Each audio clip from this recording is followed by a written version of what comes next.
Morning, I'm Dave Canterbury at the Pathfinder School. Welcome back to segment number 3 in our discount Bushcraft kit exercise. We picked a couple items up today I wanted to go over with you. I want to show you a couple tips and tricks, and I also want to talk to you a little bit about food in this segment. So we're going to get a fire built to cook with, and stay with me. We're going to have a nice chat today. While we're getting our fire built up here and getting ready to show you a couple of the things that I bought for this kit and some of the things that we're going to use to cook with here, I want to show you something real fast. If you noticed yesterday, I switched out those 6-inch needle nose pliers to a pair of 6-inch blunt nose pliers, and they work much better for a handle for this, for one thing, because they'll sit and hold it up, or I can turn them the other way and it gives me an upright handle. So they work real well for that. The other thing is they work a lot better for constructing snares and things of that nature that I'm going to do with what I would use a multi-tool for. Now, I want to show you something else real quick. I picked up this saw blade today for $1. And the way these saw blades are made, they have a notch cut out in them right here that's made to lock up into the saw. And most saw blades like this are made to cut in this direction forward, pushing forward. Alright, so they're a pain if you're going to try to use them for a survival saw. But what you can do is, if you look inside this pair of vice grips, there's a slot inside there. And if you slide that notch into that slot and then adjust your vice grips to lock that in like that, then your saw blade will not move up and down on you at all. And you don't have to do anything else to it. And what that gives you is, it just gives you a quick little saw that you can use for notching or for whatever, and it cuts really well. I mean, you can abuse it. You're not going to hurt it any. It's made out of a high carbon steel. It'll make a good striker. The back side of this thing is good for stripping bark, just like this. Good for making small scrapings and shavings and things like that to help you start your fire if you need to. And it just gives you a saw blade that's not going to move around on you for a little mini saw, like I said, for notching, for building traps and things like that, where you can't use the buck saw and you can't afford yet to buy a good folding saw. Don't go out and waste your money spending 10 bucks on some Ozark folding saw that's a piece of trash that's going to fall apart on you. Budget kit doesn't mean it has to all be garbage kit. Okay? It doesn't have to be that way. We can build things. We already paid for these. They were $1.88. Another $1, $2.88, and I've got a good saw right here that I can use, and I guarantee you this thing's going to hold up a lot longer and stay sharper longer than any Ozark saw you buy for $6 or $8. It's not going to be as good as a Laplander, but it doesn't cost $30 either. So bear that in mind when you're putting your kit together, and this is a really, really nice little item. I paid $1 for this saw blade. Now, real quick before we start talking about cooking and food and things here, while I'm heating up some water, I want to talk to you about a couple things real quick from yesterday. One of the things was, I want to talk to you guys about these utensils, okay? I had a lot of guys, or I had a couple guys, question me about this and say, you know, hey, why didn't you just get these Lexan utensils, or, you know, you could have went to Burger King or whatever, just got a spoon and a fork, a plastic one. Yep, you're absolutely right about that, and they would have been free. I also could have spent $3 instead of $1 and bought a light my fire spork, okay? But when you're talking about budget kit and you're talking about things that have to really, really now truly be multi-purpose and multifunctional, the $1 that I spent on these metal utensils is going to pay off in a big fashion if I need it to. Because number one, I can use a spoon to dig with, just like I talked about yesterday. So I can use this for making dirt hole sets and cubby sets and things like that, for setting traps if I need to. I could also, if I had to, I could smash this thing and flatten it out and use it for a spear point. And then back to this fork, same thing, you know. A fork is easy enough to manufacture, and so is a spoon in the woods. But this is a metal stainless steel fork, and if I flatten this thing out, I got a frog gig. You know, a little bit of file work in here on these prongs, and I've got one heck of a frog gig that I just paid 50 cents for. So metal utensils like this are a really good buy if you are trying to strive for a good budget multi-purpose kit. There's nothing wrong with these utensils for sure.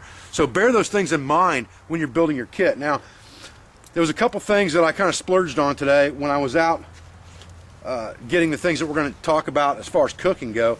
And one of them was this little steamer right here. this cost $2 at a Dollar General store. $2, all right? But it actually sits just perfect inside our stainless steel. I mean, it's almost a perfect fit inside there. And what I can use that for, I can open that thing up like that, put my wild edibles in there, and use that to steam wild edibles, set it on the fire, close it up, so that I've got this thing hanging out here so I can pick it up out of there when I want to. And it doesn't take up any more room in my kit because it's already inside this bowl. So it doesn't hurt anything, and for $2, I got a lot more versatility with my cooking now, because now I can steam things as well as boiling them. And it works out really well for that, and for $2 I thought, you know, what the heck.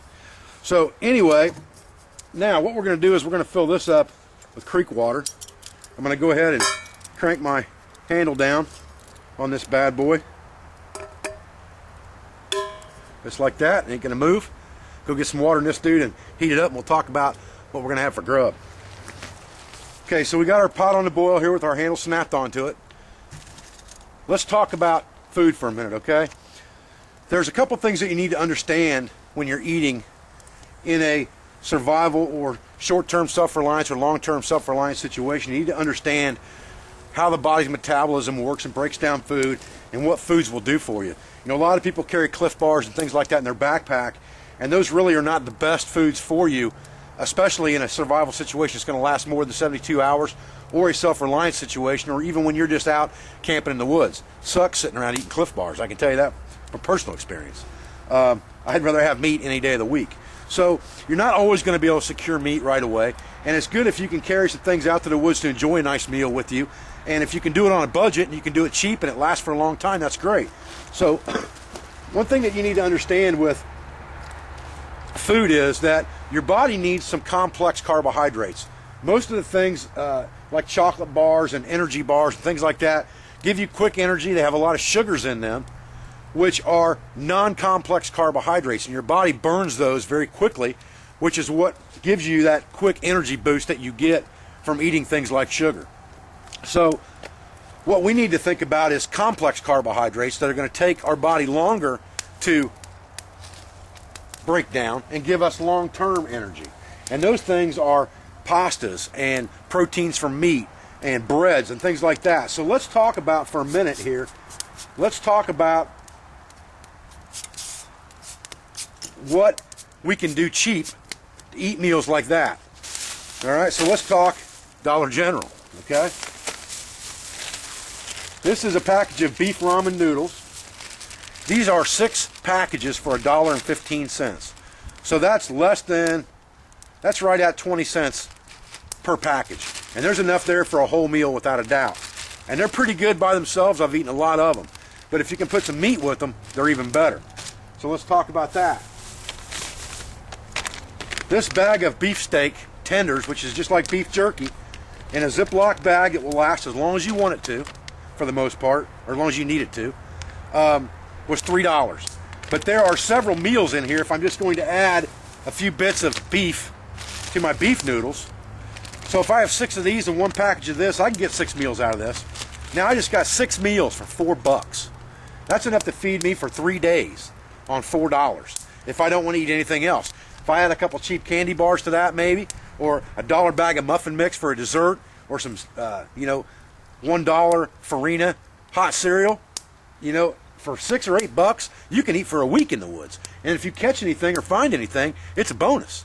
So what we're going to do today is we're going to cook up some ramen noodles and some beefsteak tender here. I picked up a box of Snapple black teas, and the whole box was $1.50, and there was like 24 packets in there. So that's 24 drink mixes I've got for that $1.50. And that's what I'm going to drink today with my meal. Now I've got to boil this water first because I got it out of the creek. So I'm going to go ahead and bring it to a rolling boil, and then we're going to cook it up and have some good food while we're talking. Now if you're not familiar with these ramen noodles, they couldn't be any simpler. It's just a package of dry noodles, and I'm just going to break this one in half and then break it up into this water. And then I'll smash the other half up. You have a packet of flavoring that comes with that you just tear open and pour right in there, and you mix that in.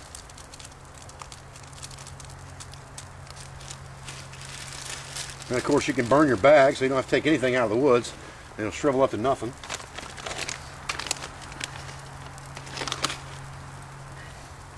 Then if we open our beef jerky up here. Alright, so if we just open up our beef steak here and just take some of these pieces and tear them up, they're going to rehydrate in there anyway. And it looks like there's probably, I don't know, 20 pieces in here. And I want to spread this out over 6 meals, so I can use 3 in each one of my meals. So I'll just break 3 of them up pretty small and put them in my cook pot. And just gives me a little bit of meat protein. And you could use beef jerky for this too. I just chose steak. You could use beef jerky, easy enough.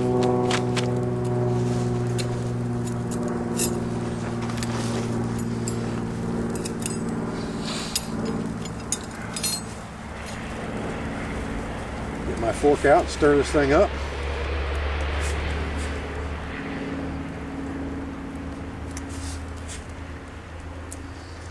You just gotta let it sit there and boil until the noodles get soft, and that's all there is to that.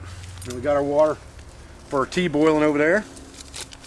So we'll go ahead and throw a tea bag in there, and again, you know, we can burn this. It's just paper, so that's not going to hurt anything. Get our tea bag down inside our water here. Get our string over on this side away from our, so it doesn't fall in on us, away from our fire and doesn't burn up. We're about ready to have a really, really, really good meal here, guys. Okay, I'll get back with you. Now I'm going to move my tea over here a little closer to the fire, and I'm going to use the exact same pair of vice grips that I use for my pan and for my saw and for building my snares to move that around on the fire. So for $1.88, I got a pretty handy tool here. Alright, so while our lunch is cooling down over here so that we can eat it, I set it to the side over here for a minute. I wanted to show you guys a couple other things that I picked up for this kit. Now, I've been looking for a compass that was going to do the job, and I know that for $11 I can get a fluorescent green Brunton compass that's pretty good, but I can't get a hold of one of those anytime quick because I'll have to order it or buy it through my store. And we keep our stock in Cleveland now, so that's, you know, a couple days away. But at any rate, what I did pick up today was I picked up this bubble compass, and it's made by Brunton, so I know it's not some piece of trash.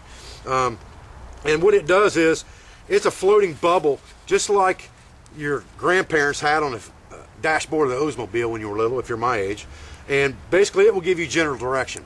It's not going to let us shoot azimuths or do any map reading of any kind, really, for the most part, but it will give us good general direction. And we've got it on the strap of our pack, so we can just look right down at it while we're walking, and we know what direction we're going without having to think about it. Just a good little add-on. This was $3. So for $3, that's a good little add-on. It'll be a good backup compass when we buy a better compass later. So I showed you guys the snares yesterday, the permanent snares that we had made yesterday. We went over that, and what I wanted to tell you was, that was a $15 upgrade to our kit, and it was something that's going to secure us larger game, because that's a 97-pound weight ratio on those snares. You can just pick up 25 feet of snare wire like we saw on our website. If you go to Lowe's, you can get this for about, I think it's $3.98, $4, something like that. And that gives you 25 feet of braided wire, that's 17-pound test. And we've talked about this in some of our other videos and showed how to make snares with this. And we've actually caught rabbits in these snares on video for you guys in the past. So that's a good little $3 add-on to your meat source kit to go with the permanent snares that you have. I'm looking right now for a small frog gig to add to this, as well as some small fishing implements. We'll talk about those when the time comes. Now, I've got this bag that I just found around the house, this drawstring bag that I've been keeping my first 8 items in, and I added a small dropper bottle that I got around the house with 2% iodine in it for water purification. I picked up some BC aspirin powder from the dollar store for $1 today. And then I also got a film canister for free from Walmart when I was there at the film counter. I just asked them if they had any empty ones. She had a whole drawer full of them. So I got this for free, and I filled it up with cayenne pepper, which is very good for quickly clotting your blood, cleaning out your wounds, and helping to seal wounds up.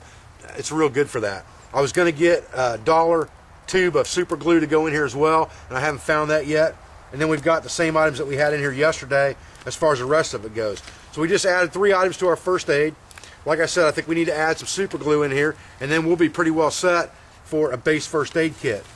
Now I also added a whistle into this kit, and this is a Tops Knife Company whistle, and they give these away free with a lot of the knives that they sell, but you can buy them off their website too, and they're only, they're very minimal in cost. I think they're like $1 or $1.50, and I had this laying around the house. Chances are you can find a whistle laying around your house somewhere. Fortunately, at my house, I could find just about anything I wanted to find laying around, but as far as survival gear goes. But I think, any kind of a cheap whistle that you can find will work as long as it's good and loud. So I added a whistle to this kit today. Now, our total cost of this kit is up around the $80 mark right now, but realize that the majority of the money that we spent on this kit was for our tools, and that's going to be where the majority of your money is going to get spent, is going to be on tools. If you spend $50 on your tools and save $50 for the rest of your kit, you're going to be in pretty good shape. Now I'm going to go try to beat the guy up at the Army Surplus store today, see if I can get just a weathered and beat Alice pack for less than $10 from the guy, and look at some fishing things and implements and things like that. We'll talk about that. The other thing that I would throw in this kit very readily, and I could have done it today, of course I've got them at the house, but any set of slingshot bands that you can find, even if they were not the heavy duty slingshot bands, would be a very good addition to your kit, because it gives you a lot of versatility as far as securing meat sources.